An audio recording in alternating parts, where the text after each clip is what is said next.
Good afternoon. Good afternoon. We are here, and once again, it is our great pleasure to be in your reality. If you notice, you can still feel the vibration of the gong, yes? Yes. Very subtly. And we'd like you to assess for a moment your feet, your legs, your torso, all the way up to your crown. Just to feel what the results of a vibrating gong can, let's say, do for your body. It's sort of aligning the cells, balancing the chakras, and keeping you a bit tuned up. So, that said, we welcome you all to an afternoon at the moon, a exploratory Sunday afternoon. And as serendipity would have it, the sun is out, the roads are clear, and the blistering weather of just a few days ago is already faded in memory, at least in the Carolinas. Further up the coast, let's say, there are more expressions of extremes, and people are being advised to hunker in and prepare for more inclement weather. Now, the topic of our discussion is the hidden design of reality. And this hidden design of reality is we are going to discuss with you the various aspects that are hidden from, let's say, obvious observers. And we are also going to point out the, let's say, changes that will transpire in your personal experience and collective reality over the next 15 years. This is February number 16, 2014. You are, from our point of view, 1 year into what we call the change over times. And these years, again approximately 15, are characterized by a massive series of slowdowns throughout all aspects of society. One could say that the inclement weather that most of the United States has been dealing with certainly put the brakes on many aspects of living. It was difficult to get around. People had, let's say, less funds, less money, less work. The economy slows down. Your speed of what you can do slows down. This is just the beginning. This does not imply that the remainder of the changeover years will have greater adverse weather to slow you down, but the weather is one way in which the speed of life is altered.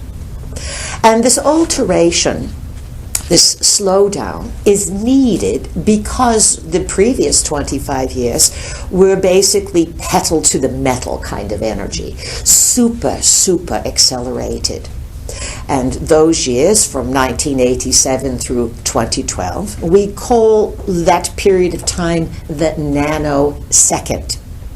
During those years, everything went faster and faster and faster, so as to tune up your nervous system and, let's say, awaken recessive or dormant knowledge that was stored along the DNA corridor. Now, things have been put into place, and the slowdown is necessary for all people to take a look at their emotions, their thoughts, their lives, and their beliefs. Because all of your beliefs are up for re-evaluation. Many years ago, we advised you that nothing is exactly as it appears to be. And that is more true today than ever before. we will go into the, let's say, Ponzi schemes and some of the subterfuges that are being played out right before your eyes in the media, through all manner of world leadership. There's hardly any news that is presented to you that has the full, let's say, blown kernels of truth. And yet the slowdown is going to allow people to see through the various obfuscations, the lies, the deceits, because during the slowdown, the energies are ripe for rebellion. And you will start to see the beginning of the rebellion in this country later on this year. And the rebellion here, let's say, is a direct response to being lied to, being manipulated. It's also a direct response to cosmic energies, planets that are dancing in the heavens, creating auspicious momentum for rebellion. Rebellion is a natural part of living. From history, you have stories, in biblical terms, of the fallen angels that rebelled, yes? Mm-hmm. They were rebels. From the Anunnaki stories, you have the mutiny, the rebellion of the Igigi. They were considered to be lower-level Anunnaki that were brought to Earth to do hard labor. They were brought here 400,000 years ago. Men of giant stature and renown who were put to work in the various mining facilities that were developed in South Africa and South America, and even here in North America, around the Great Lakes region. The history of your planet has been so covered over and hidden from the large majority of people that it will certainly be a shock as the truths start to come to the surface.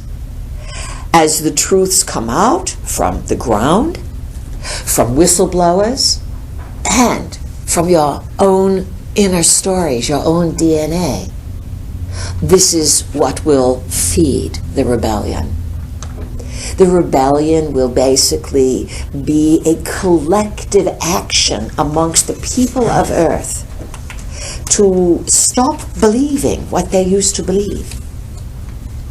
And when your beliefs no longer work for you, it's not as if it's an outfit that you wear and you put a hat on, you say, oh, this hat doesn't look so good, I'll go and find another.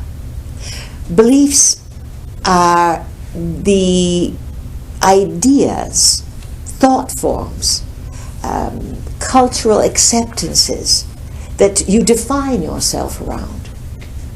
Beliefs can be as simple as an individual can say, I am a lucky person. Another person in the same family can say, well, I'm unlucky all the time. And you may think these are pronouncements of facts, but in actuality they are decisions, beliefs, agreements that shape reality, and then reality conforms to, let's say, the belief. That's why beliefs are tricky. It's important to be in touch with your emotions so that you can be honest with yourself and not be a phony person pretending to be one thing while something else is going on. This creates tremendous inner conflict. On the other hand, if you are honest about where you are, it might not be a great space, and what you have to learn to do is not to dwell there, but to simply recognize, this is where I am today, and what is it that is so important about me experiencing this right now. The hidden design of reality is imbued with, let's say, energy. Whether it is dark matter, the energy that your scientifics are still attempting to figure out, whether it is the energy of your thoughts, the energy that is played by the gong, all of this is energy, and energy defines your experience of existence. How you use that energy is actually what defines your experience. Now, our vehicle shared with you her beginnings with We the Peas, and how her belief system evolved to the place where she discovered that thoughts create reality. And when we began to speak through our vehicle, we agreed thoughts are causative to your experience of reality. And it is important to understand in the hidden design that there are many factors that can shape your experience of reality. So, to understand that your thoughts create reality does not mean that if you muck up or mess up, or if you need a tow truck to pull you out of your emotional doldrums, that you have not failed. This is the double-edged sword of creating your own reality with thoughts. You understand that you have agreements that you have set up on a soul level to fulfill. You are in a world where all people are creating through thought. Then there are massive belief systems that say that you think are real when they are simply more beliefs, lucky or not lucky. So it comes down to reminding each of you that you are creators, and that there is a grand orchestration to the plan of existence, and that you are challenged to figure out how to manage your energies in this particular time that is one of the most unstable yet exhilarating times that humankind has yet to encounter. Perhaps that makes you feel a little bit better. Some of your plates are very full, and we are looking at your energy fields. We are seeing a little bit of overwhelming in some of your lives, and that is sort of the name of the game just now. So we'll start off by balancing your chakras, and then we'll go to questions. Without doing anything, just watching us, we want you to picture a rose, a red rose. And that's not so difficult, being that Valentine's Day was just a few days ago, and that is the traditional flower that is given, usually a red rose. And so we want you to picture this beautiful blossoming red rose in your root chakra. And anything that prevents that rose from blossoming, you are to extract, and we'll put it in, let's say, a bucket. We'll pretend that there's a big bucket in this room. And anything that keeps that rose from vibrating with beautiful, brilliant ruby red, put it in the bucket.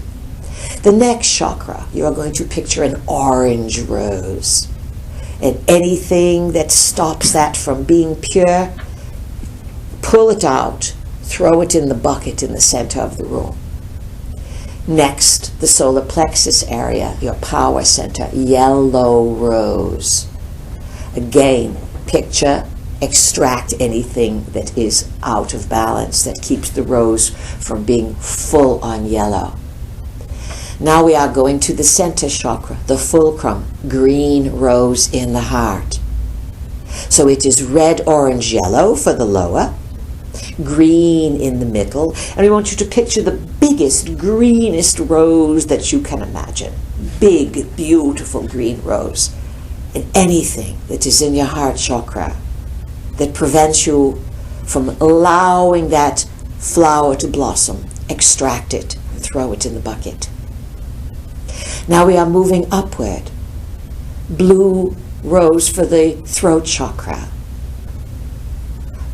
Red, orange, yellow, green, blue, violet for indigo, for the third eye, indigo flower, and then violet for the crown. And again, anything that obstructs the full blooming of those roses, picture yourself extracting it and throwing it into the bucket. Now, we are going to fire up the bucket as if it is a little rocket. And the bucket's going to take off. And it's going out, out, out, out, out into the cosmos very quickly, past Pluto. And then everything that's in the bucket will be dumped, disseminated, transmuted, and transformed. So ideally, you will feel throughout the day what it is like to be in accordance, in harmony, and your chakras nicely cleaned and vibrating with good energies. We remind all of you, you can do this for yourself every day, whenever it is necessary. All right. The hidden design of reality. And as we've said, there are designs, so it can be plural. But let us explore the various nuances with you this afternoon, and we'll start by opening to questions. So please state your first name loud and clear, and let's have a very lively, brilliant discussion this afternoon. Who would like to begin, please? Peace, this is David. David, welcome. One of the things that I've been seeing is there's like in places like Argentina, Turkey, lots of countries all over the world. I think I read the unemployment rate among youth in Greece is over 60%. This seems to be spreading all over, and our media is giving it very, very little attention. And then a secondary thing I noticed. And if we may add, yes. So with high levels of unemployment would sort of come the shoe of slowdown. Do you understand? Right. Continue. And they don't seem to be talking about that here. It seems to be very, very little in the media about it. Second thing is there appears to be... media is mind control, you understand this. Okay. There seems to be a bunch of banker suicides around bankers around the world who are involved in the gold trading. Yes, it looks as like it was J.P. Morgan, yes? Right, among many, but it seems to be spreading. So my comment is the fact that they're not mentioning the economic stuff really in this country, but it seems to be, the shoe seems to be falling all over the world. India, Argentina, Turkey, Brazil, obviously Western Europe. Are they setting us up for something as well? In what way setting you up? Are they hiding what's coming? It seems to me that with the interconnectivity of global finances, it's ultimately going to hit here as well. Absolutely. Now, let's go into this question. The slowdown or the change over years are like putting the brakes on something that has been going at warp speed. And when something's been charging ahead with its own momentum, it takes a while to slow that mechanism down. And the reason your world will slow down is not simply because people are Ponziing you or they are attempting to crash the middle class or to wipe out world society. You are, as a people, headed in a new direction. A direction that will have completely different belief systems as its core foundation. So, yes, they are keeping it from the people in the United States because they know that there are forces in this country that are more than ripe for rebellion. They are, let's say, being re-stimulated energetically from many different timelines, and there have been, let's say, a buildup of armaments. You have many ex-military people who feel betrayed, many people that know many, many, many things. Now, the bankers are being taken out because, let's say, it is true that all of you have a voice inside. We've referred to it as your own Jiminy Cricket. Recall that? Jiminy Cricket, we talked about this many times. He would, advise Pinocchio, yes? Yes. And say to him, oh, it's not so good to lie, and this and this and this kind of thing. All people have what you call a conscience, something in them that they can either push down and ignore, or something, the moral compass that keeps rising up. You can call it the soul spirit, the higher self. So within military, within government, within banking, many people have a Jiminy that have said to them, something's wrong or you are doing wrong. You need to take right action. As soon as they take right action, they start, let's say, talking. Everything is surveilled. There's not a thing that you can discuss on any sort of communication device that is not monitored and recorded. Know this. And as a matter of consideration, what you do know about surveillance is minute compared to the level at which you are being surveilled. Now, economic tumbling is inevitable, whether they hide it from you or not. You cannot keep acting as if you have money when you are broke. Your, what do you call it, your GPD, what does that stand for? Gross Domestic Product? Yes. In other words, all that you produce in 1 year is now less than the debt that you accrue each year. That does not really bode very well. So people in the U.S. are being entertained to death while they are being tracked in every aspect of their being. If any of you have new automobiles? Anyone here have a new automobile? Oh, good, you are smart.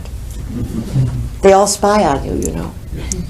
The new automobiles are going to record your conversations, where you go, what you do, absolutely everything.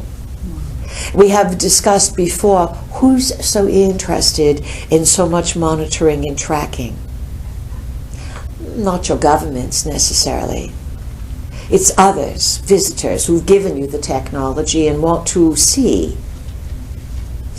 if you are going to break out of their paradigm into something that you cannot even imagine at this point in time.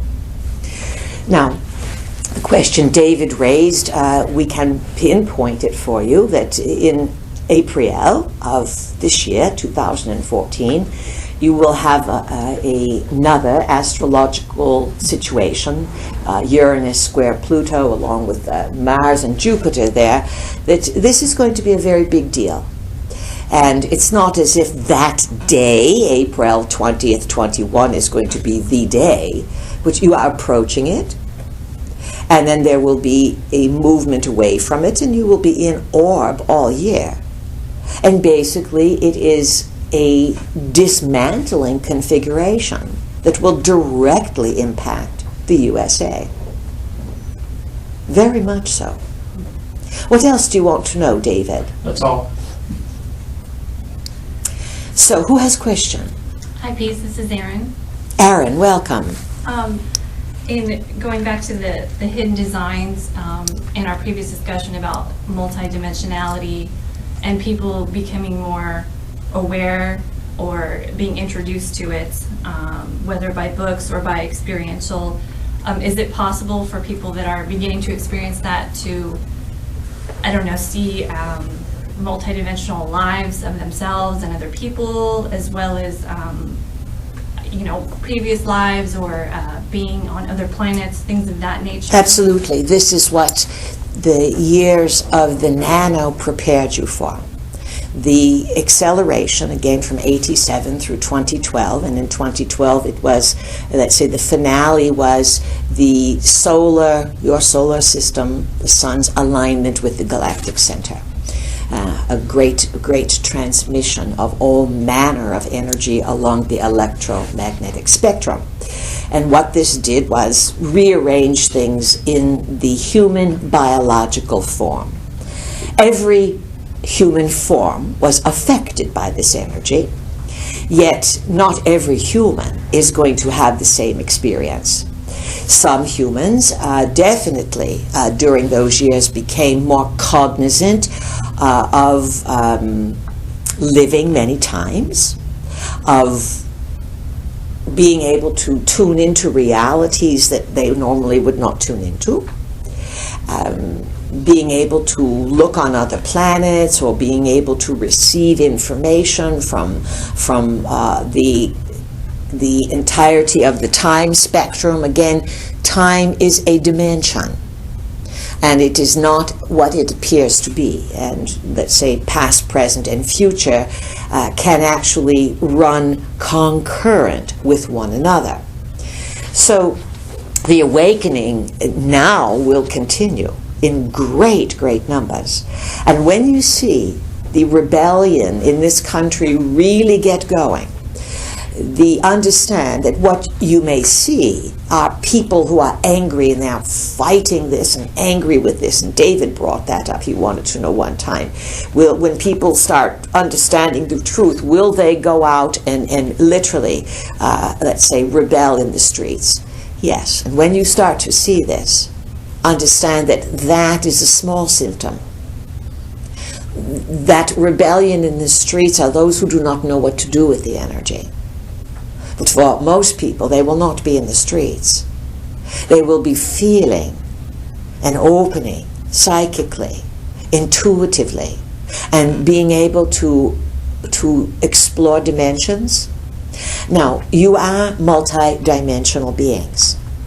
And these rulers, or these fake gods, as you want to call them, gods with a little g, have enticed you as humans to be deeply engaged with the material aspects of existence, the physical reality, the density. Hence, in the last many years, 20 years, the overexposure to stuff, commercialism. And then as people started to, let's say, want all this stuff, then what happened? Most of them got in debt. Yes. Mm-hmm. And then when you get in debt, it really cements you or anchors you to the density of 3D reality. And then materialism, and then you start to feel heavy in yourself because how am I going to pay this off? And if everything is energy, so what? I still owe $100,000 or $300,000, and I'm what am I going to do? So this has been part of a plan and a test to see how do you manage energy. There's nothing wrong with 3D reality and enjoying the creations of material expression. The problem is that if you think that's all there is, then it becomes a one-way street going nowhere. What else do you want to know, Aaron? Well, kind of along those same lines, too, is it potentially possible for people to sort of remember when they were incarnate and then transitioning into a 3D experience? Or, I mean, I'm just trying to... Trying, see if you can avoid the word trying when you speak. I guess I'm wanting to understand experiences like that, and if more and more people, like you said, are going to experience that, are people going to be more willing to openly discuss it without worrying about people thinking they're crazy? Mm-hmm. Because I... Absolutely. And many of you who do understand things, people will turn to you and ask you, what do you think is going on? And part of your job will be to assure them that they are not crazy. But you must learn not to act crazy yourselves. Because crazy is a very fine line. It's a fine, fine, fine line between managing reality, 3D, and being able to tune into multi-D, and acknowledging many different types of scenarios, many different life forms, and being okay with who you are. This is why we encourage you to drop your anchor, your grounding cord, stay grounded into this reality, and to keep your aura nice and strong, and to keep your chakras clear. These 3 simple suggestions will keep you focused in the moment and during very crazy times. Now, more and more people are destined to, let's say, awaken and to leave behind the old paradigm. And so you are very correct in saying, will people turn to this? They will have no place else to look, because many of the old beliefs that people hung their coats on and their reality on are going to prove to be false or undependable or unreliable. This can create great mental confusion for people. These are not easy times in terms of finding stability. Yet on a soul level, the people of Earth have collectively agreed to participate in an extraordinarily difficult and highly dramatic changing from one paradigm to another. When we look at your world, we look at the energetics. When you look at your world, you think, how much time do I have before I have to go to work or go to sleep, or what's the latest news today? You are essentially grounded in here. Yet you'll find over the next few years, the more you drop your anchor cord and stay grounded, the easier it will be to rise up like you are taking an elevator, say up to one of your upper chakras, 8, 9 or something, and to look at Earth and to understand the larger picture of what is going on. Who else has a comment, a question, something they want to know? I do. My name's Jess. Jess? Yes. Welcome. Thank you. I was wondering what messages you might have for adolescents, teenagers who are Teenagers who are...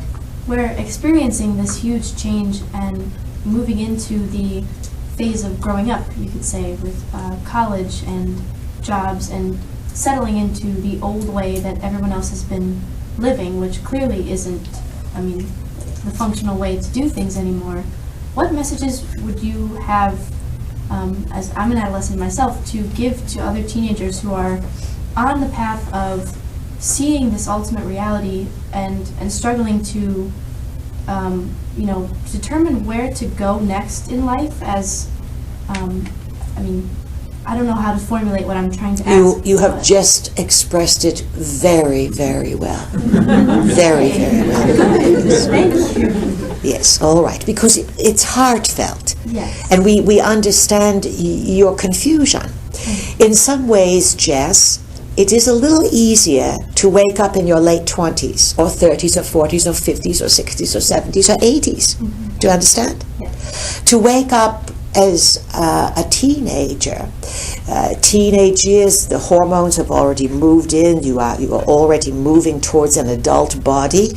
Just to clarify, we see that all people are fully ensconced in an adult body around 28 or 29 years old. Mm-hmm. It doesn't happen completely till that age. Now, think of it this way.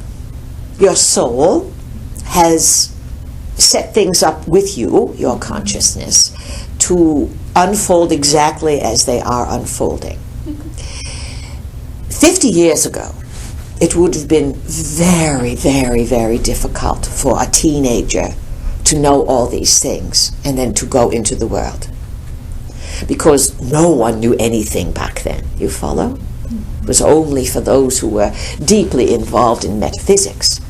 Today, many people raise their children over the last 25 or 30 years with these principles, with these ideas. And so you are the betweeners.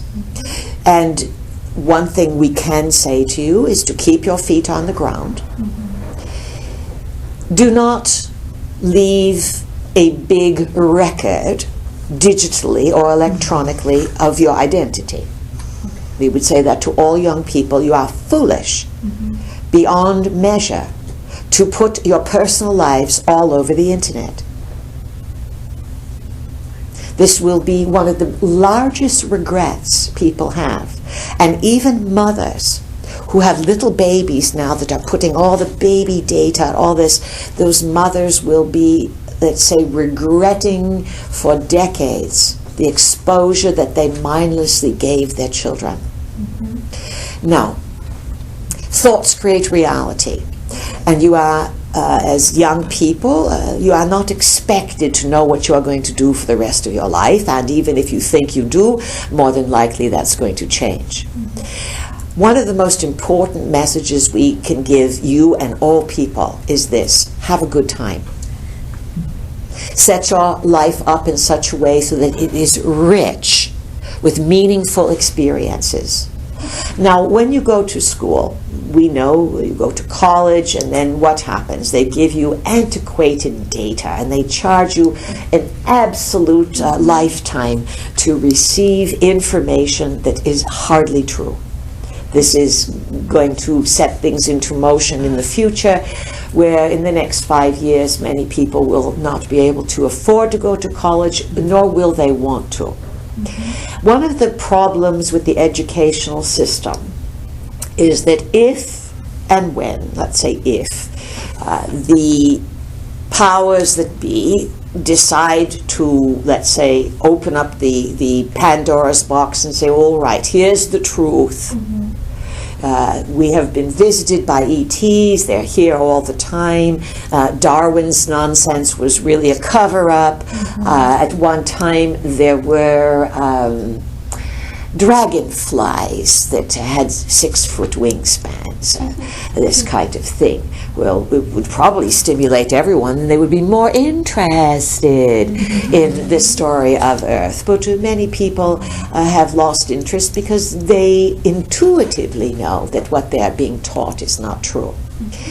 You have to decide, Jess, if you want to invest in your future in a sort of fake way. The young people are going to be the leaders one day. And many of the young people already have heightened skills and yet do not have the maturity to understand their heightened skills.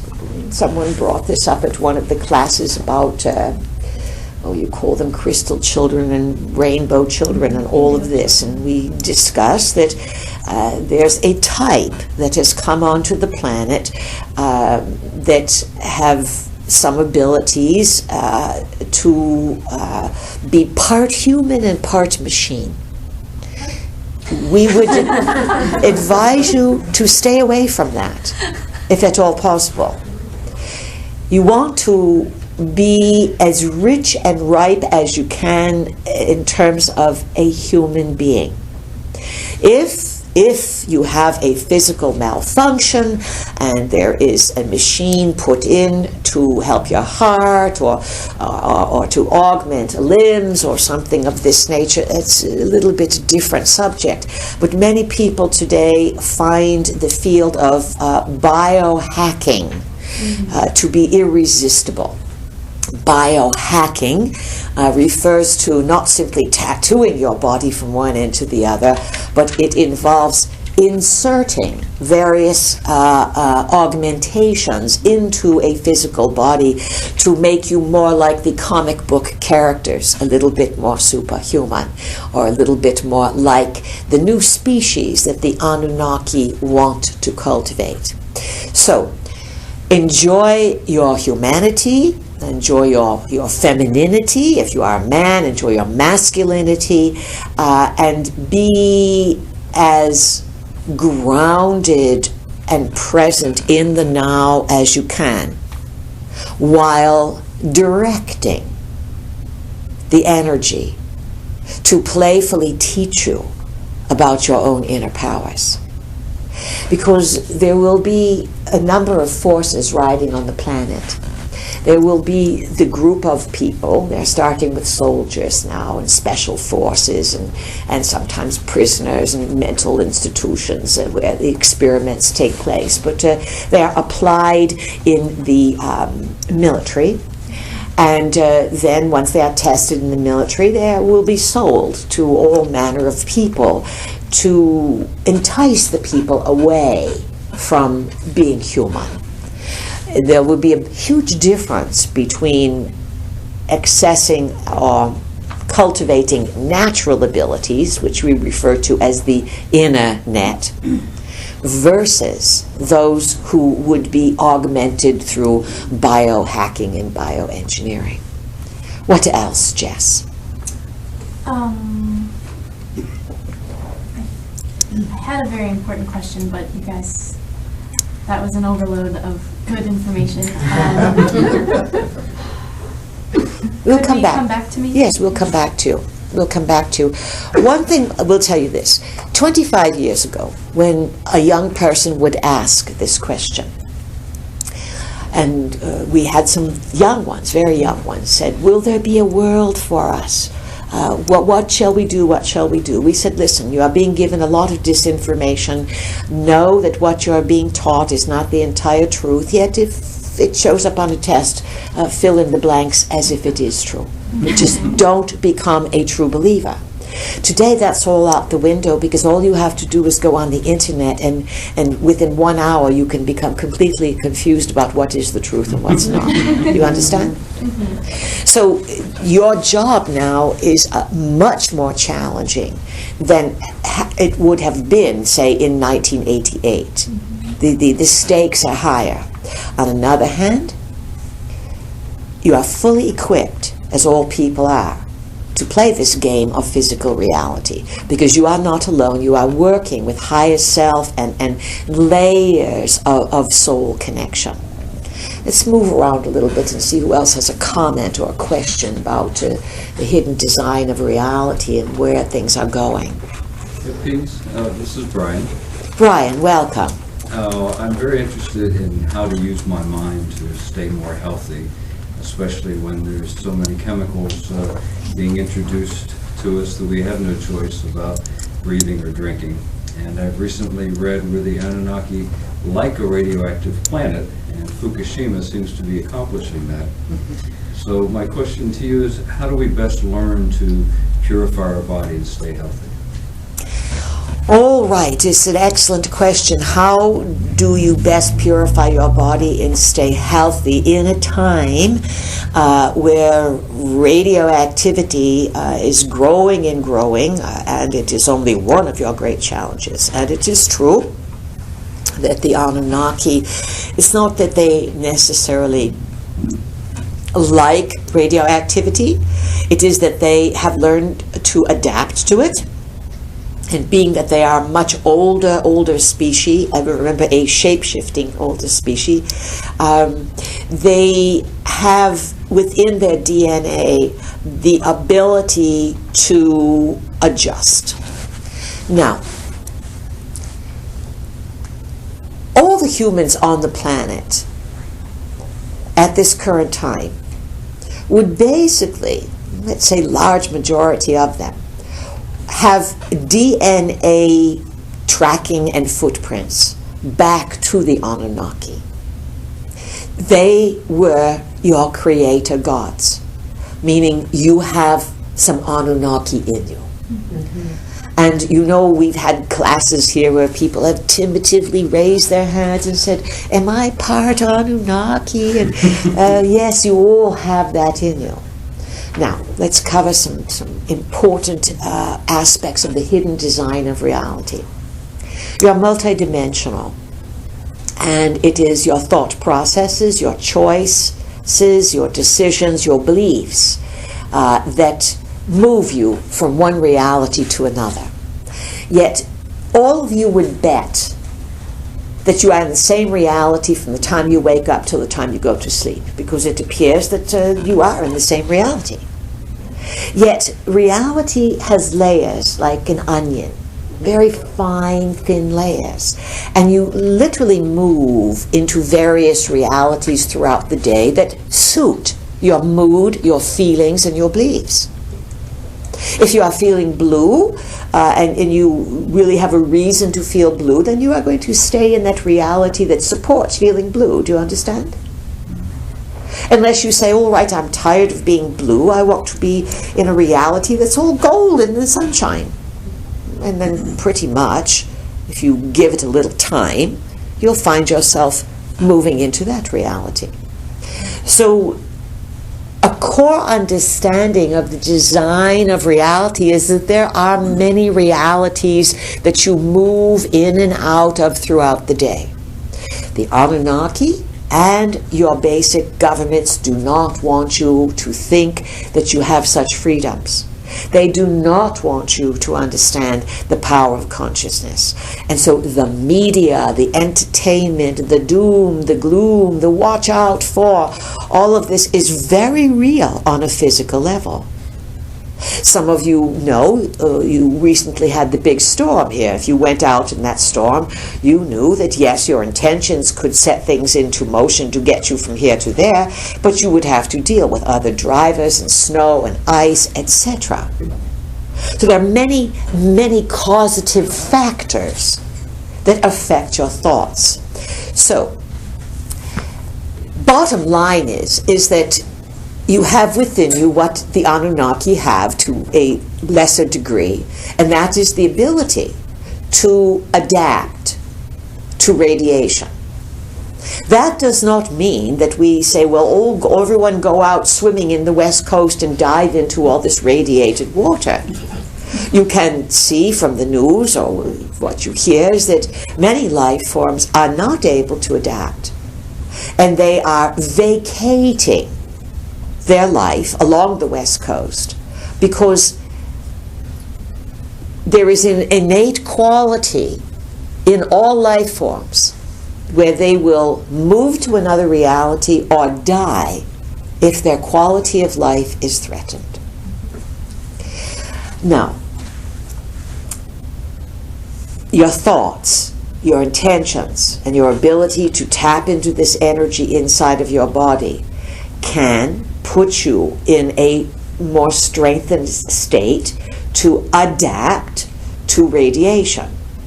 Now, your scientifics will say, what are you talking about? You cannot adapt to radiation. It's going to kill you.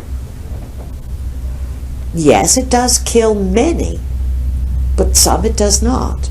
Some forms adapt. And this may seem like a fine line between fact and belief. And when you are looking at your world and reading your newspapers and listening to the warning, it's pretty factual and it's pretty dense and it's pretty 3D. Yet, right there, right in front of you, a blink away, is another reality that says, all right, I'm going to dare to believe that my body will be adaptable, and that I can raise my energy and vibrate at a higher level. And what do we mean when we say raising your energy and vibrating at a higher level? Who can feel something in there? Anyone know what we are implying? Strengthening our aura. Strengthening your aura, yes, strengthening, but it is rising above fear. It is fear that lowers your vibration, and it is fear that the global elites, the Illuminatis, the Anunnakis want to keep you in, because then you are more manageable. And if they can distract you enough to keep you fearful of, is this coming, will I make it, will I have enough money, will the fireplace work, whatever your concerns are about health and warmth and survival, which is all a root chakra, the red rose issue, if they can keep you locked there, then they win control over Earth. The larger understanding of reality is that you've outgrown the paradigm. And the Anunnaki know this, and they are terrified that they will lose control of this empire. And the larger understanding of this story is that if you rebel, if you respond to the ripeness of this rebellion that wants to take you to a higher level beyond fear, then this sends out a signal, as all energy basically vibrates with energy. And you are not the only colony of the Anunnaki. And the Anunnaki, they understand the evolutionary process. They understand that life forms can be stationary for millions of years, and then they can be accelerated. And the Anunnaki themselves have certainly accelerated many life forms into what you call quick evolution. But they are also becoming aware that if one part of empire mutinies, rebels, and wakes up, you are like radio stations. You are also like the galactic center. You send out signals, and because you have Anunnaki blood in you, other parts of their empire do as well. And this is one of their greatest concerns, is that if you start to pop up, rebellions are going to happen in many other places with other life forms that they have colonized and controlled. Please continue, Brian, with another question. Well, it's not related to that. It's So do you understand that adapting is raising the vibration and moving outside of fear? yes, it's sometimes difficult to shake the fear. We're surrounded by it. Of course it is. No one said that this process is going to be easy. If it was easy, it wouldn't be worth it. Do you understand? So it is a difficult process, and you are all faced with it all the time. We have said your power ends where your fear begins, but your body feels this fear, and it puts its armor up, and it says, oh, there's only so much I can do. And the fine line between managing your fear and then not being in denial and doing something ridiculous, that it is foolishness. So what we are wanting to convey to you is this changeover period is very tricky. Please continue. Well, sometimes it seems that when I'm having success and other people I know are having success and raising our consciousness, that more bad things happen to us and our families to bring us back down. It's almost like we're being whacked down when we stick up with consciousness. Well, that is the truth, that along the path of consciousness, as you start to vibrate at a higher level, you can attract certain energies that want to stymie what you are doing. This is why the solid aura, the grounding cord is all very important.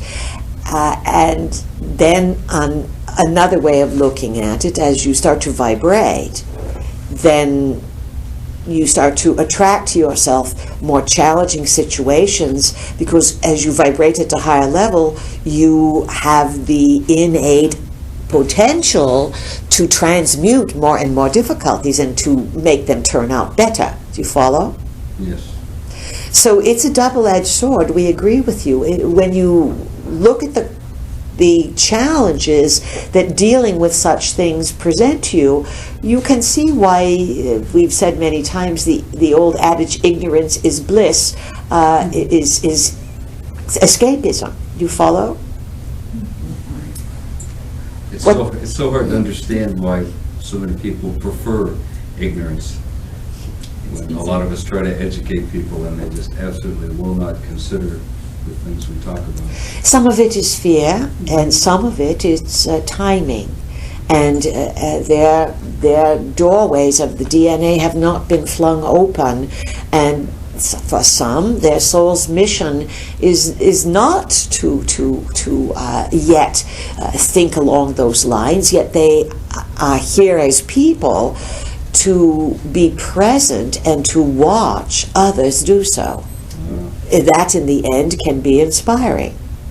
It is like watching a supreme athlete or great singer or any type of performance that excels beyond the ordinary. And people may be in awe of the person who does it, and yet there are always people who are inspired by it, who said, I never thought of that.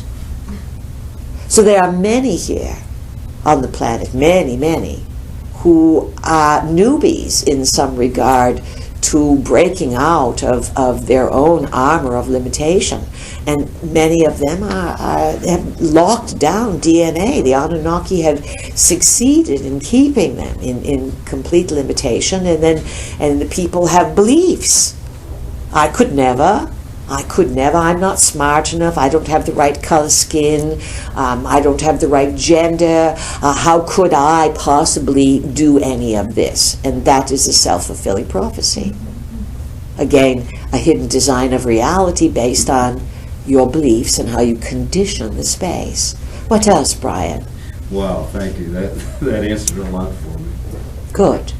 Now, we talk about conditioning the space, and you are conditioned all the time. And that's part of why people can't see beyond the horizon. And that conditioning can come from genetic programming. And you're born into a family, and the family says, don't you get any fancy ideas, who do you think you are? Another family says, I'm going to work so hard for you children. I'm going to work 5 jobs so that you can all have an education, so you can make something of yourselves. Because my family never did it, and I want you to have something different. So it is individual choice whether to let's say, check out from your difficulties or to rise to them and overcome them. That is the story of the human race. Who has a question? I do. It's Consolata. How are you? We are well. What is your name again? Consolata. Consolata. Gonsalata. Yes, all right. And along the lines of what Aaron and, I'm sorry, I don't remember, Brian were saying, how can you help somebody along who thinks you're crazy when you tell them these things? And is there something you can say to them, or I don't know, what do you do so that they know that, well, maybe there's a possibility you're not so crazy? Listen, it is hardly a person in the metaphysical field that does not wish to be having greater acknowledgement and understand that the people who call you crazy are often loaded with fear. So what we want to do, Gonsalata, is to help you understand where they are coming from. You would like them to understand you. But that's probably not going to happen. If you can understand that their soul is locked up, and this is the majority of the people, they are not a minority. And when you start talking about things that, let's say, do not fit in other people's belief systems, it is the easiest thing for them to say, you are crazy. But the bottom line is a legitimately crazy person is going to show high levels of dysfunctionality in general. They are going to have areas where they fall through the cracks. So your challenge is to operate with impeccable dignity, to make certain that you present a united front in terms of being a functional, sane, balanced person who just happens to see reality with eyes wide open from a much bigger perspective. So release the idea of getting others to see what you understand. Go along your path, find a few friends, a few dozen if you can, of people who do understand these ideas, discuss them with them, and be patient. Others will awaken. If they start calling you names or giving you a hard time or diminishing your energy field, then you need to put distance between yourself and that person. Now, that's easy to say, but when you are married to someone, or you have to share a household or a bed or something like this, it can be very challenging. And know this, for any of you who are in this position. If you are spiritually vibrating at a bigger level, and you are sleeping in the same bed with someone who is adamantly against what you are experiencing, there can be great illness that comes out of this. First, the illness will be emotional, spiritual, and then it can land physically. To be around for any length of time incompatible energy that conflicts with your beliefs is very unwholesome. And a solution may be separate beds, or it may be separate bedrooms, not necessarily divorce. You don't have to divorce someone because they don't think the way you do. But you must understand that energetically you're all projecting your thoughts all the time. And you are all thinking things about other people that literally go out.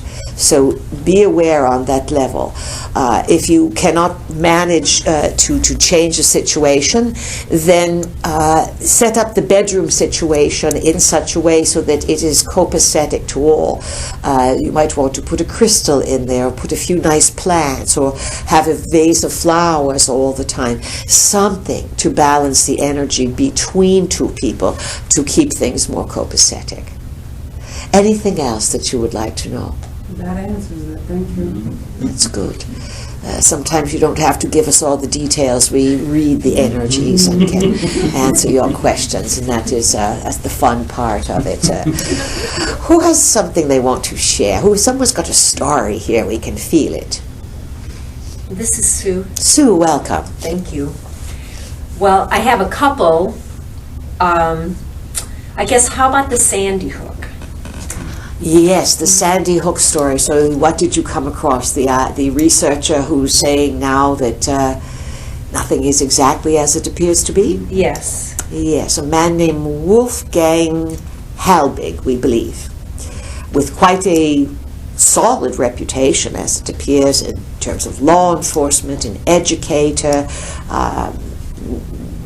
solid. He's been asking questions. And he's been warned off. Oh, he has been warned? Yes, he's been warned off from the Connecticut police, and he's basically asking very basic questions, and he's not coming to conclusions, but the implication is that it's very fishy up there at Sandy Hook, and that he's implying that perhaps what they said came down did not come down at all. What do you know, Sue? Yes. What I know is that they are wanting to put the American public into fear. And remember, Sandy Hook happened 1 week prior to the solar alignment with the galactic center. Mm-hmm. And there were 26 people, which was a key number on the old Mayan calendar. Mayans loved 2652. And it was a sacrifice of children, or an enactment of sacrifice of 26 people. Very Mayan, very, very, very Anunnaki to create sacrifice, blood sacrifice. Yeah. Continue. Yes, and the questions this man is asking is that the bodies were never shown. Yes, that parents were never allowed to receive the bodies. Right. And so it even makes me wonder, did they switch the children? Did they still have a sacrifice? Or did they take these children who came from, they all had high IQs. Mm-hmm. And so did they do a switch? Did they just set it up to make this big story, to put people into fear, so that these companies can make money off the security of other schools? Well, every school now has completely changed since that time. And now all the schools have what you call security guard? Or security guard, but they have drills. Some of you who are a little older, you grew up with the The nuclear drills. Nuclear drills, yes. And you had to dive under your desks. You remember that? And huddle under the desk. Now today they have what's called intruder drills. That's what they are called, intruder drills. And a mother just wrote an article recently, that's where we're accessing the files of our vehicle here. And she said that from the time these children are now 5 years old, that this is considered normal to them, and they are acting these drills out in school where police come and someone acts as if they are shot and they have blood, and everyone is traumatized continuously. So what's the out picturing of this?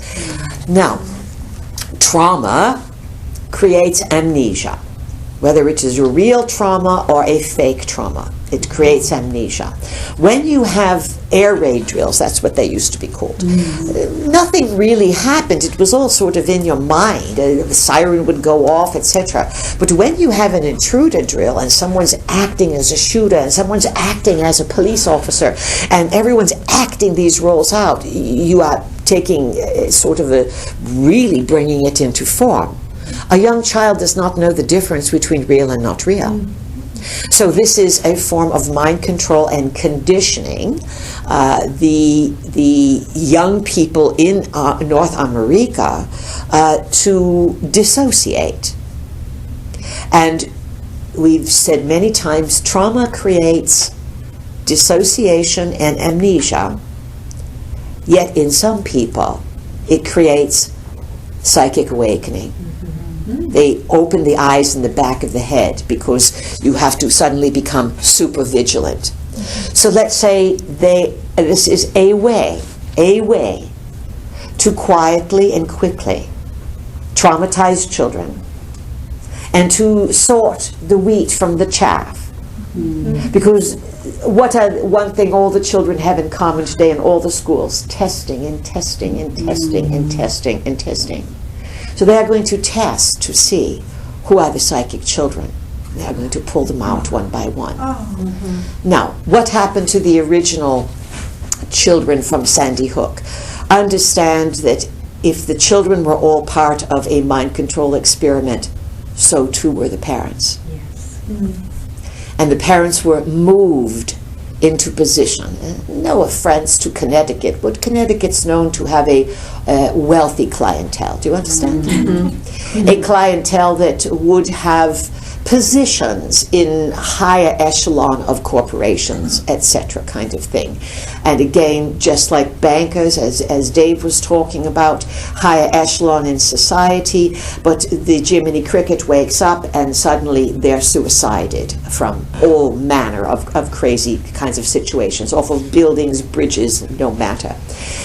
We would say that you are looking at a massive MK Ultra experiment, and we will say to you, some someones were sacrificed. It may not be those children and those teachers, but someone was involved in a blood sacrifice. And if you take it back to the oldest roots of what they did in Mexico for sacrifices, it was what? Tore their hearts out. The heart chakra, yes, the heart chakra. And the heart chakra is the center for where the new paradigm will shape itself. It is the center of the power of the person who will use the inner resources. It is the new brain in the body. So to symbolically destroy a heart chakra of people sends out a symbolic signal. And remember, symbols are the language of the dimensions. English may be the language of your culture, your now, but symbolic acts move between the dimensions. And right now you have symbolic acts occurring again at the Olympics, the Sochi Olympics. We will speak about that a little later. What more do you have, Sue, on Sandy Hook? That's it. I was reading, the vehicle had sent me an article to read, and I was reading what this man, the questions he was asking, and they're very valid questions. And I was wondering more of what had happened, and you answered. And he was basically saying that all of law enforcement was involved in this, and that it was something that took years of planning. But more than that, he said that a young man, Adam Lanza, all the pictures you saw of him, not to be disrespectful at all, but he probably weighed 75 pounds wet. Do you understand? Mm-hmm. He was very slight. Correct? Yes, he was. How could he handle all of the ammunition and all of the armaments that were drawn in? There was the reporter, the man who's investigating this, was asking some military person who knows what all these weigh, and he says there's no way that person could have carried all those in there. Not only that, the type of killing that quickly would be almost impossible for someone of such a slight nature, and you have to be pretty good marksman to pull it off. So there's so many holes in the story. Anyone else want to comment on Sandy Hook? Well, Bees, this is Danny Overgash, not Sandy. Yes, Danny. Not Sandy Hook, but years ago there was the Port Arthur massacre 7, 8, 9 years ago. Yeah, that was in Australia, yes? Australia, yeah. And they used as an excuse to take up the guns, but it was the same kind of thing. There was a man, not to be disrespectful, but he was left-handed and he had a mild case of Down syndrome retardation. His IQ was barely, it was like 110 or whatever it is, just borderline being competent, incompetent. The guy they pinned it on, but he went in there, they somehow lowered the policeman off this little island, Port Arthur, where they're the only person that had a gun anyway. And this guy in a hood, slight guy in the hood with a rifle, shot 26 times and was 25 for 26, did headshots on, killed 25 people. He was also very calm and professional about it because the rifle only carried so many shots. I don't remember the particulars. But if it was, say, 8 or whatever, he would shoot 7 times, leave 1 bullet in case someone charged and did it. Most people can kill, most soldiers, when they put it out, they find when they put them even in war, even after they've been through basic training, will shoot in the air the first time. Because they're so conditioned, humans are so conditioned not to kill people. Yes, exactly, exactly. But this whole thing was put on this guy, and it was this whole big campaign, but the whole thing was kind of ludicrous. I mean, there was SWAT officers and professional military, you know, the best of the best had been through the training that privately, you know, kind of admired the guy. It was remarkable shooting the way he did. I mean, 25 headshots, maybe picked people when they weren't moving. I did it, so, you know. That's only a trained sniper that can do Yeah, that it's kind of only thing. a high, he was world class. So, you know, and this guy and he shot right-handed, and this left-handed man with Down syndrome had never had a gun in his life, so he terrified everybody in Australia that just anybody can pick up a gun and become Olympic class or world class sniper. And, I mean, but yeah, it was a similar situation where it's ludicrous. Now listen, what came out of Sandy Hook was, remember right away, Mr. Obama and others wanted to put all kinds of lockdowns on guns, etc. And then you had Gabrielle Giffords a couple years before, and the anti-gun movement. Thank you. This is all predicated on some idea of removing the armaments from the hands of people. Yet it's a double-edged sword. There's a lot of money that's made on armaments, and a lot of Illuminatis are the ones that own these armament companies. And on a larger scale, we've said this before, the Anunnaki are not terrified of your guns or your weapons. That's the government. The Anunnaki are terrified of your mind, of your chakras, of your heart opening to such a degree that it becomes the center of intelligence. It becomes the place through which all decisions are made. This is not really understood at this time because as beings you are not operating in that capacity. The heart has not really been opened. Oh, you have, each of you, little heart chakra openings here and there. But no one really, as we scan the planet, vibrating with this kind of opening. And it is not time. When the time is right, like all creations, you will have a 100th monkey on the heart chakra. In other words, when the time is right, a few learn how, then others pick it up because it's in the air, and then others pick it up, and then suddenly it becomes a full-blown happening. We do not see this occurring until at least 5 more years. And in the next 5 years, what you will be sorting through is acknowledging the hidden design of reality, that you have power, that you are energy, that you are multidimensional. And many of you know this, and your abilities will rise and rise. And yet for the planet, there must be a crash of what you believe, and what you believe in. Whether you believe in politicians, or whether you believe in churches, or whether you believe in whatever, playing games, it doesn't make any difference. There's a need to turn the ship of state. And so many things will transpire to turn it. We would say all of you have already turned your minds to something of greater value. Yet, as Brian said, part of the challenge is to meet these obstacles and to learn how to overcome them.